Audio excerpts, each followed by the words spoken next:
Remember how about 6 months ago we used some leftover fencing material that we had to create some composting potato towers? At least that's what I call them.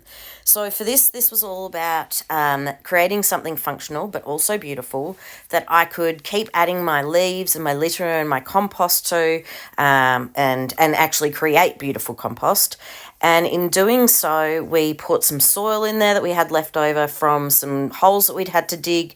We put layers of soil, and then also layers of Dutch cream potatoes.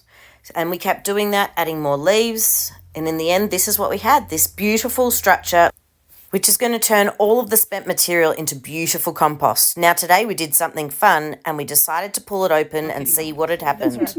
So these are my composting potato towers. So when we did the garden, where we did the footings, we took the soil out of the footings and we chucked it in here. And we did layers of potatoes and then layers of all the leaves, and we just kept, and it's just been my compost bay.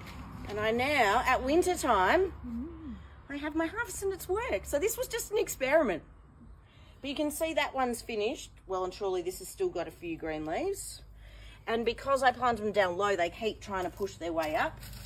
So I don't know, I reckon we're going to get a pretty good crop. Yeah. And these are Dutch creams. So again, look at these. Oh, wow. Yeah. As you can tell, I'm a little bit excited about when something works, and this really has.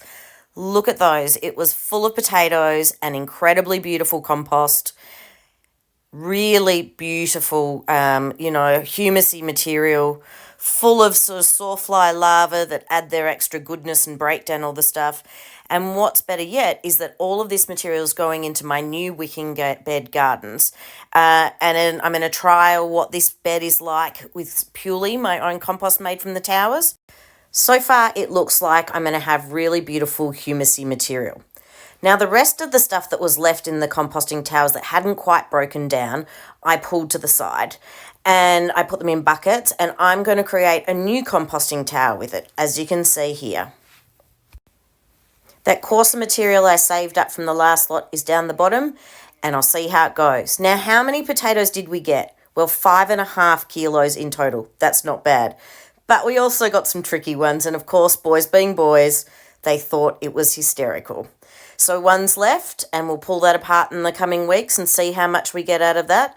That's going to be pretty exciting, and we'll start with new ones where we can just use all the autumn leaves that are falling and create more compost.